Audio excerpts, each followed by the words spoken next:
കേരളം കേരവൃക്ഷങ്ങളാൽ തിങ്ങി നിറഞ്ഞു നിൽക്കുന്ന ഭൂമിയിലെ സ്വർഗം, ദൈവത്തിന്റെ സ്വന്തം നാട്. ഇവിടെ പരമ്പരാഗത വ്യവസായമായ കയറുൽപ്പന്നങ്ങൾ നിർമ്മിക്കുന്നതും ഇന്ത്യയിൽ തന്നെ ഏറ്റവും കൂടുതൽ കയറുൽപ്പന്നങ്ങൾ നിർമ്മിക്കുന്ന ജില്ല ആലപ്പുഴ ജില്ല. അവിടുത്തെ ഒരു ഗ്രാമം മഹാദേവികാട്, അവിടെയാണ് ഞാനിപ്പോൾ നിൽക്കുന്നത്. കയർ നിർമ്മാണം അതെങ്ങനെയാണെന്ന് നമുക്ക് കാണാം. കൽപ്പക വൃക്ഷമായ തെങ്ങിന്റെ തേങ്ങയിൽ നിന്ന് കിട്ടുന്ന തൊണ്ട് പീസുകളാക്കി ഒരു ബ്രോട്ടൺ മെഷീൻ വഴി കൺവെയറിലൂടെ മിക്സറിലിട്ട് മിക്സ് ചെയ്ത് ഒരു ഫൈബർ രൂപത്തിലാക്കും. ഈ ചകിരി 3 ദിവസം വെള്ളം ഒഴിച്ച് നനച്ചതിന് ശേഷം കംപ്ലീറ്റ് നനഞ്ഞ ചകിരി സ്ലൈസ് ചെയ്ത് കിട്ടുന്നതിന് വേണ്ടി വീണ്ടും ഒരു മിക്സറിൽ കടത്തി വിട്ട് ബ്രേക്കർ ഉപയോഗിച്ച് ഫിൽട്ടർ ചെയ്ത് കംപ്രസ് ചെയ്തെടുക്കും. ഈ പ്രോസസ്സ് കൂടുതൽ ചെയ്യുന്നത് പാലക്കാട്, പൊള്ളാച്ചി എന്നീ സ്ഥലം. 90% ജിയോ ടെക്സ്റ്റൈൽസിന് വേണ്ടിയുള്ള റോ മെറ്റീരിയൽ എത്തുന്നത് ഇവിടെ നിന്നാണ്. കയർ സൊസൈറ്റികളാണ് ഇവർക്ക് ചകിരി എത്തിച്ചു കൊടുക്കുന്നത്. ഈ ചകിരിക്കെട്ടുകളിൽ നിന്ന് കിട്ടുന്ന ചകിരിയിൽ ചകിരിച്ചോറും അഴുക്കും ഇമ്പ്യൂരിറ്റീസ് കാണും. ഇത് നീക്കം ചെയ്യുന്നതിന്റെ ഒരു താറ്റ് മെഷീൻ ഉണ്ട്. എന്നിട്ട് ഈ ചകിരി താറ്റിയെടുക്കും.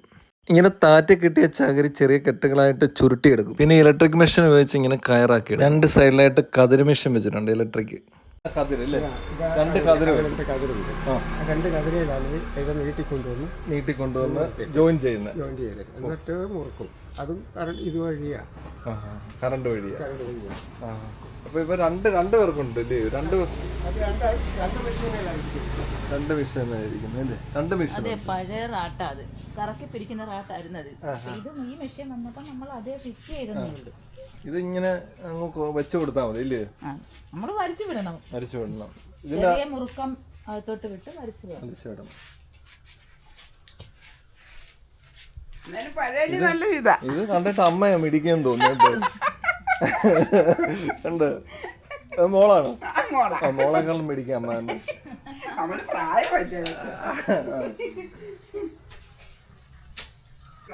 താറ്റുന്ന മെഷീനാ ഇതില്ലേ? ഈ ചൈരി കെട്ടായിട്ട് വരുന്നതല്ലേ, ആ കെട്ട് നമ്മൾ അഴിക്കും. അഴിച്ചിട്ട് ഇതിനകത്ത് വാരിപ്പിടിക്കും. ഞാൻ കെട്ട് കണ്ടായിരുന്നു. അത് അഴിച്ചിട്ട് സൊസൈറ്റിന്ന് വരുന്ന കെട്ട് അത് അഴിച്ചിട്ട് അഴിച്ചൊന്ന് ഉടയ്ക്കും. അല്ലെങ്കിൽ ഇത് ഉരുണ്ടുരുണ്ടിഞ്ഞു പോരും. ഉടച്ചോണ്ട് ആ താറ്റിക്കത് പിന്നെ ഗവൺമെന്റ് നല്ല പദ്ധതിയാണല്ലോ ഇത്, കയറൊക്കെ ഉണ്ടാക്കുന്നത് ഇല്ലേ?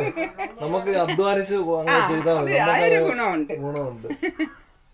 പക്ഷെ കൂലിക്കുറവാ, നമ്മുടെ അധ്വാനം മാത്രമേ ഉള്ളൂ.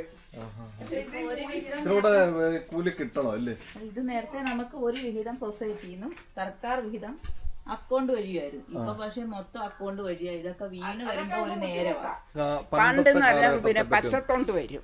പച്ചത്തൊണ്ട് വന്നിട്ട് നമ്മൾ കുഴിയിലിട്ട് കൊല്ലി കെട്ടി കൊല്ലിക്കകത്താക്കി ചെളി അതിന്റെ പുറത്ത് കോരിയിടും. ഇട്ട് ആ തൊണ്ട് ചീയിക്കും. ചീയിച്ച് ആ തൊണ്ട് കൊണ്ടുവന്ന് നമ്മൾ കൊട്ടൂടിയും തടിയുണ്ട്. അത് നമ്മൾ തല്ലി ചൈരിയാക്കിയിട്ട്, അന്ന് കൈകൊണ്ടാ ചൈരി താറ്റുന്നത്.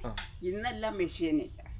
അന്ന് കൈകൊണ്ട് നമ്മൾ ചൈരി താറ്റി പിരിക്കുന്ന സമയമായിരുന്നു. ഇപ്പൊ ഈ മെഷീൻ ഉപയോഗിച്ചാണ് ഈ മെഷീൻ. ഇപ്പൊ നമുക്ക് ചൈരി താറ്റണ്ട, ഇതിനകത്തോട്ട് അതിന്റെ അഴുക്കെല്ലാം അങ്ങ് പോകും. തേങ്ങയൊക്കെ പൊതിച്ചിട്ട് അതിന്റെ തൊണ്ടെടുത്തിട്ട് വെള്ളത്തിലിടുന്നില്ല, അങ്ങനെ ഒരു പ്രോസസ് ഇല്ലേ? വെള്ളത്തിലിട്ട് അഴുക്കും. അത് വരെ അഴുക്കുമായിരുന്നു അത് അന്ന്. പിന്നെ ആദ്യ കാലത്തൊക്കെ ഒരു 6 മാസം 8 മാസമൊക്കെ കിടക്കും. പിന്നെ മോനെ പെട്ടെന്ന് അതിങ്ങെടുക്കുമായിരുന്നു. പച്ചത്തൊണ്ട് മെഷീനിലിട്ട് താറ്റി പിന്നെ പച്ചത്തൊണ്ട് അടുക്കി വെക്കും. നമുക്ക് അതിന്റെ ഈ പിന്നെ അതിന്റെ ആ ബലക്കുറവ് വരുമോ? കൂടുതൽ ദിവസം വെള്ളത്തിൽ കിടന്ന് കുതിരുന്ന ചകിരിയാണ്. അതിനാ ബലം കൂടുതൽ, മറ്റേത് പൊട്ടിപ്പോവും പെട്ടെന്ന്. അങ്ങനെയുള്ള ഇതൊക്കെ എങ്ങനെയുണ്ട്? ഈ ചകിരി വരുന്ന ചകിരി കുതിർത്ത് വളരെ ദിവസങ്ങളിലൊക്കെ ഇങ്ങനെ വെച്ച് കറ കളഞ്ഞൊക്കെ വരുന്നതാണ്. ഇതിന് കുഴപ്പമില്ല, നല്ല ഇതാ. കണ്ടിട്ട് തന്നെ ഇതിന്റെ ഒരു നല്ല ക്വാളിറ്റി ഉള്ള ഐറ്റം ആണെന്ന് തോന്നുന്നു.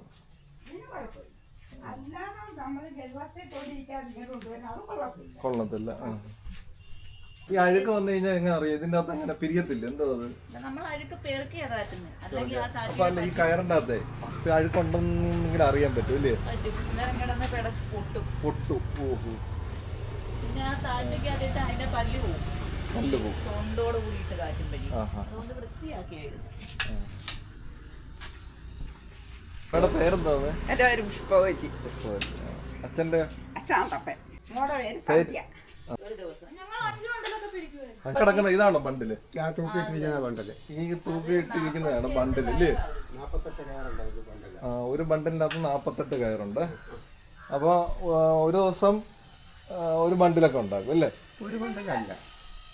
4-5 ബണ്ടലൊക്കെ പിടിക്കും. ആരോഗ്യം 5 ബണ്ടിൽ 6 ബണ്ടലിൽ ഇരിക്കുന്നവരുണ്ട്. 6 ബണ്ടിൽ. അവരവരുടെ കഴിവ് പോലെ. അമ്മ എത്ര വിരിക്കും അമ്മേ? പെട്ടെന്ന് ഞാൻ പറഞ്ഞില്ലേ മോനെ 3 മണ്ടലുകാരിയാ. 3 ബണ്ടിലുകാരിയല്ലേ? അപ്പൊ ഒരു ബണ്ടിലിന് എത്ര പൈസ കിട്ടും? 100 രൂപ കിട്ടും. ജിയോ ടെക്സ്റ്റൈൽസുമായി ബന്ധപ്പെട്ട കയർ വസ്ത്രത്തിന്റെ വീഡിയോ ഇതിനു മുൻപ് അപ്ലോഡ് ചെയ്തിട്ടുണ്ട്. അതിന്റെ ലിങ്ക് ഡിസ്ക്രിപ്ഷൻ ബോക്സിൽ കൊടുത്തിട്ടുണ്ട്. നന്ദി, നമസ്കാരം. പുതിയൊരു വീഡിയോയുമായി എത്താം ഇനി.